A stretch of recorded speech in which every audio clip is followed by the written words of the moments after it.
Guys, Vaheguru Ji Ka Khalsa, Vaheguru Ji Ki Fateh. Hello and welcome to our channel. So here we have another video for you. And before that, if you don't know that black color represents protest, then you should know it. So without wasting much time, let's get straight into this.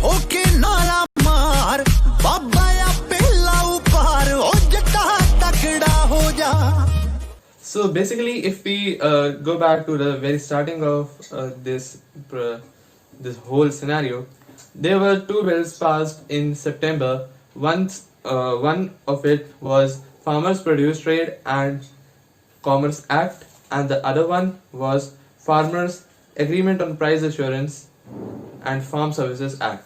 Now we need to highlight the consequences which will show the impact on our society.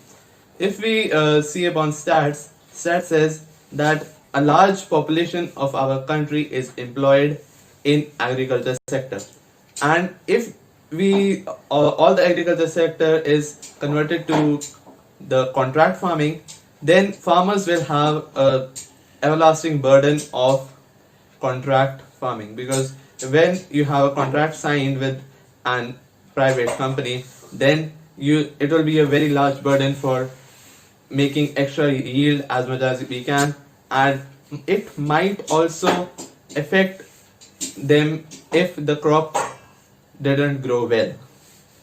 This first act which we discussed, it basically allows the farmer to trade outside APMC, the mandis, which are government civilized, and we also have a term as MSP, minimum support price. So the farmers also have a fear in them that they might not get that they might not get the value of their produce. Actually, we need to understand why we have to support the farmer protest. If we take an example, like if we are getting a thing at 10 rupees per kg, then if we get the same thing from the corporates or the private sector, it will be sold in up to 250 rupees per kg. That's a real life example which you all can understand. The same thing will be a possible happening because the contract farming is giving the direct produce to the contractors, and that will be totally being produced and distributed by the private sector.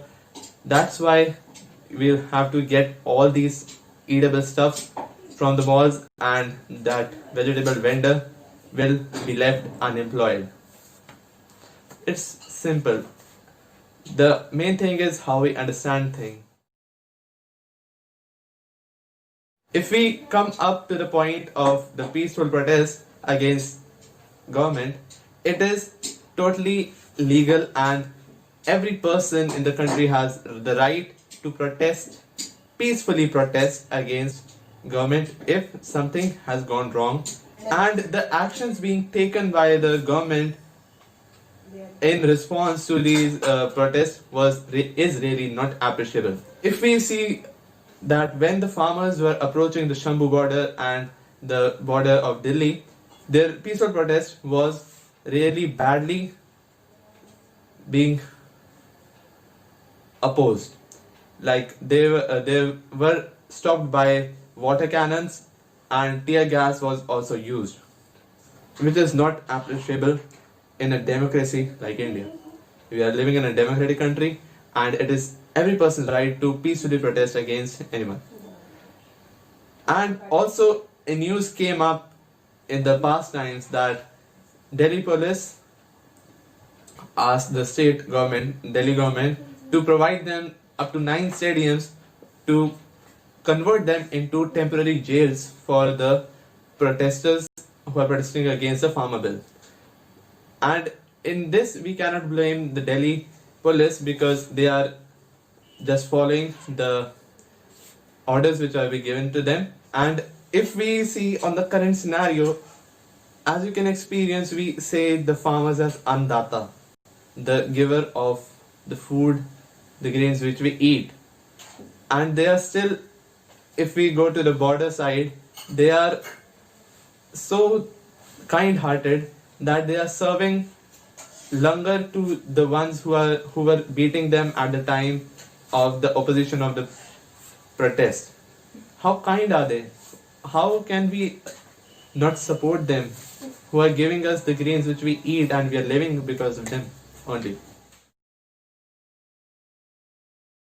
First of all, the thing which we need to understand to a very high level point and keep it to us and implement in our life is that there are only two people which are actually doing something for us in the society. There are the soldiers and the farmers. Soldiers protect us from other enemies, whereas the farmers are the giver of the food which we all eat. If the farmers don't get their rights, wouldn't it be unfair for them, for the ones who bring us the food we eat, due to which we are living? I just read an article on the internet which exclaims that an agriculture expert journalist named P. Sainath has termed that the decision of the center to introduce these laws amid the pandemic was a very bad miscalculation. It is indeed a very bad miscalculation because if at this time there will be no active opposition to oppose the act, even if it is wrong or right, and also the farmer ministers and the farmers for whom this act is being implemented would not be able to actively participate in the implementation of the act. So it is indeed a very bad miscalculation. And if you think that media is showing you everything right, then I must say you are wrong this time. The media is totally not supporting them. There are numerous different channels which are providing and misguiding the nation from the reality of that situation which is occurring in that area. Khalsa Aid and different organizations and also volunteers from different states in India are reaching there for supporting them with meals, supplies and all, so that they get their right. And also there's a word being highlighted very much, that is Khalsa, and Khalsa is also in my name. So what Khalsa basically means is, Khalsa means pure. It was being designated to us Singhs by our 10th Guru, Guru Govt Singh Ji, with which we are being called Khalsa, and Khalsa is pure. It's nothing related to bad stuff or anything. So thank you so much for watching this video. Kindly like, comment and share this video, and don't forget to subscribe. And if you really want everyone to know what is really happening, you have to share this video because the media is not showing everything right. Thank you so much for watching. Goodbye.